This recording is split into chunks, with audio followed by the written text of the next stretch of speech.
Eu decidi fazer um vídeo condensando algumas informações que respondem boa parte das perguntas de vocês sobre o Tonix e seu uso efetivo no palco. E claro, com certeza a maioria das dicas serve para outros simuladores também. Vamos às dicas.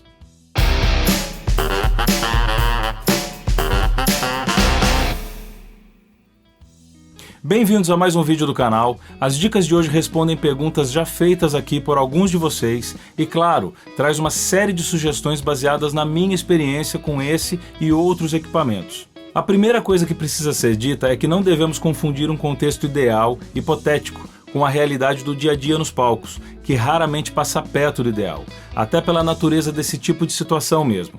Então as nossas soluções para esses problemas devem trazer ações que não criem ainda o maior número de demandas e também devem ser utilizáveis em qualquer contexto. A experiência que eu trago para vocês é particular, claro, mas conta com uma grande diversidade de situações, das melhores às menos confortáveis. As dicas vão ajudar vocês que possuem equipamentos simuladores de amplificador e gabinete a repensarem suas práticas, adequando sua visão a esse contexto específico. Primeira dica: ouça alguns exemplos antes de começar a timbrar o seu equipamento. Nós temos uma grande capacidade de adaptação auditiva e isso pode parecer uma boa coisa num aspecto geral, mas para situações mais específicas isso pode ser um grande problema. Em outras palavras, nós não funcionamos como um aparelho medidor preciso. Nossas impressões variam demasiadamente. Podemos rapidamente nos acostumar com um som de guitarra ardido ou abafado, basta insistirmos nesse timbre por alguns minutos. Então, levando em conta que não podemos, por razões da nossa própria natureza humana, confiar somente nas nossas impressões, eu sugiro fortemente que, antes de começar a timbrar, vocês ouçam alguns exemplos confiáveis. Me refiro a gravações consagradas que utilizam timbres semelhantes àqueles que vocês querem construir. Dessa forma, vocês vão calibrar o ouvido de vocês para essa tarefa antes mesmo de qualquer adaptação inconveniente aos timbres que vocês já têm presetados em seus equipamentos. Segunda dica: crie seus presets num sistema de som confiável. Vocês já devem ter passado pela seguinte situação: você timbra tudo com o maior cuidado e quando pluga o seu equipamento no palco, a sensação é de que alguém te sabotou, alterou todos os seus timbres durante a madrugada sem que você soubesse. Enfim, eu já passei por isso e aprendi a evitar esse tipo de erro. Sempre que formos timbrar o nosso equipamento, precisamos de um sistema de som que seja confiável, desde a resposta de frequência ao número de canais que nosso timbre demanda. Se você vai timbrar usando algum efeito estéreo, você precisa monitorar seu som em estéreo. Se você tem um fone de ouvido ou par de monitores que você já identificou que oferece alguma região de frequência com algum exagero, escassez ou com pouca definição, seja por conta do próprio modelo ou por conta da sala onde esses monitores estão localizados, então evite usar esse sistema para criar seus timbres. Todas as compensações que você fará para chegar num som satisfatório vão gerar um resultado desequilibrado quando você plugar num sistema mais preciso. A gente sempre acaba tendo em casa algum fone de ouvido um pouco mais honesto, que não colore demais o som. E mesmo não sendo ideal, em último caso, tente compensar as falhas do seu sistema na hora de timbrar. E jamais, timbre o seu equipamento simulador sem que o alto-falante do monitor esteja de frente para você. Dessa forma, você estaria ouvindo mais o som dos reflexos da sala do que o próprio sistema. E quando seu equipamento for plugado num PA, muito provavelmente ele vai soar muito brilhante ou magrelo demais. Caso você não tenha nenhum sistema confiável com o qual você possa realizar esse trabalho, alugue uma sala por 1 ou 2 horas num estúdio de ensaio, que tenha um equipamento decente, claro, e faça esse trabalho com o auxílio desses recursos. Terceira dica: timbre para um contexto e não apenas para você. Na hora de escolher o timbre que será usado para uma determinada situação musical, pense no contexto. Vou dar alguns exemplos. Numa situação onde a música é bastante dinâmica, não convém o uso de timbres com excesso de ganho. Por mais que isso te deixe mais confortável, o som comprimido por esse excesso irá se descolar do restante do grupo, por não respirar junto com o decay natural dos demais instrumentos. E isso, na maioria das vezes, não é interessante para a música. Outro exemplo: evite usar timbres com médio-agudos muito pronunciados, caso seu instrumento não seja solista. Se estiver acompanhando alguém, um timbre com muito brilho pode disputar demais pela atenção e distrair o público, ao invés de fazer sua função e se acomodar mais coerentemente ao seu papel. Mais um exemplo: o uso de reverb e delay traz uma sensação muito prazerosa para quem toca, mas seu excesso gera falta de definição e a sensação de que seu instrumento está em outro ambiente, acusticamente falando. E isso mais uma vez desfavorece a música como um todo. Quarta dica: não use tone models ou IRs demais. Temos inúmeras simulações de amplificadores e gabinetes em nossos equipamentos hoje. Mas isso não quer dizer que devemos usar a maioria deles. Na verdade, basta voltarmos um pouco na história para lembrar que os guitarristas, quando muito, levam 2 amplificadores para o palco e isso já oferece uma quantidade gigantesca de possibilidades. A história foi construída dessa forma. Quando trocamos demais entre amplificadores e IRs no mesmo show, a gente mais causa estranheza no público do que a sensação contrária. Lembra da nossa capacidade de adaptação auditiva? Então, quando esse público estiver habituado ao seu som, você vai gerar desconforto ao surpreendê-lo com um novo timbre, uma nova resposta de frequência, e isso distrai, capturando a atenção que deveria estar voltada para a música e não para um único instrumento. E também, possivelmente, deixará o técnico de som, caso ele esteja inadvertido, em apuros com tantas trocas assim. Quinta dica: tenha o hábito de pesquisar amplificadores e gabinetes. No passado, nós precisávamos conhecer bem um único amplificador, o nosso.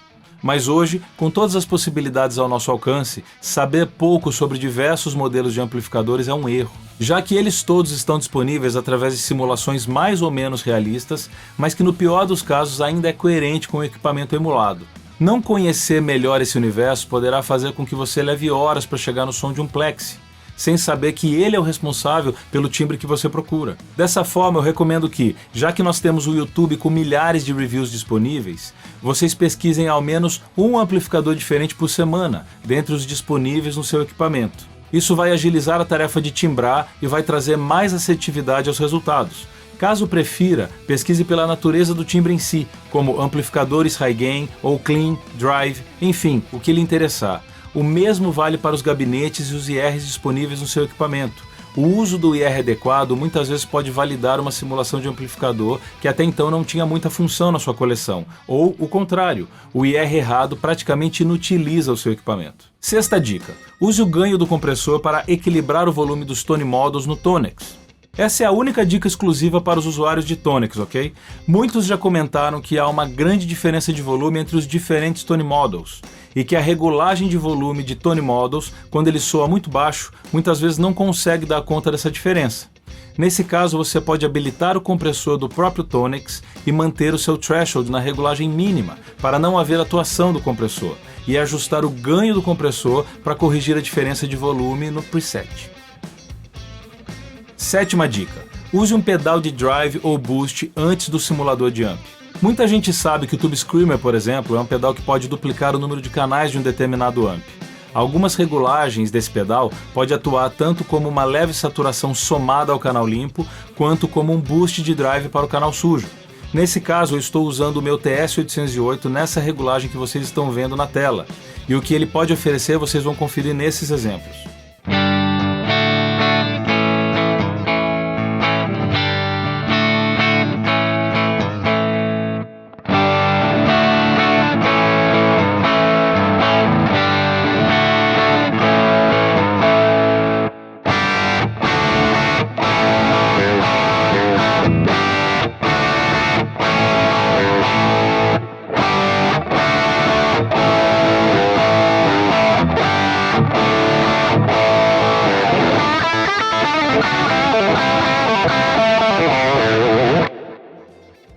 Dessa forma, a gente não precisa criar tantos presets e ainda conserva uma coerência maior na troca de timbres, em comparação à troca de simulações de amplificadores. Oitava dica: você pode ligar modulações e ambiências depois do Tonex, mesmo usando a simulação de IR dele. Recebi vários comentários aqui perguntando sobre o uso de efeitos depois do Tonex, já que o simulador de gabinete ou Impulse Response estaria no próprio Tonex e não no fim da cadeia. Vocês podem ligar delays, reverbs, coros, flanger, phaser, ou seja, ambiência e modulações, sem problema algum depois das simulações de gabinete. Não se esqueçam que a maioria das gravações que usam amps e gabinetes reais acabam recebendo boa parte desses efeitos depois da captação do gabinete microfonado, no processo de mixagem, ou seja, depois do gabinete na cadeia. E os resultados vocês já conhecem. Nona dica: você pode usar uma caixa FR-FR para monitorar seu som no palco. O uso de equipamentos simuladores trouxe a facilidade de plugarmos a nossa pedaleira direto na mesa de som com qualidade e realismo impecáveis. Mas sem um sistema acústico que possa entregar o som do nosso equipamento para os nossos ouvidos, isso é completamente inviável. Se você toca em algum lugar e a monitoração intra-auricular ou através de retorno no chão do palco não é uma possibilidade, então você pode levar uma caixa FR-FR e plugar seu equipamento nela para se ouvir durante a performance. FR-FR é uma sigla para Full Range Flat Response, então ela entrega todo o espectro de frequência da audição humana sem colorir ou filtrar o sinal, respeitando a simulação de gabinete que seu equipamento já possui. E elas também trazem uma saída de linha, line-out, para enviar o seu som para a mesa, sem alterar seu sinal. Nesse caso, eu recomendo os modelos LFR-112 ou LFR-212 da Laney, os resultados são ótimos.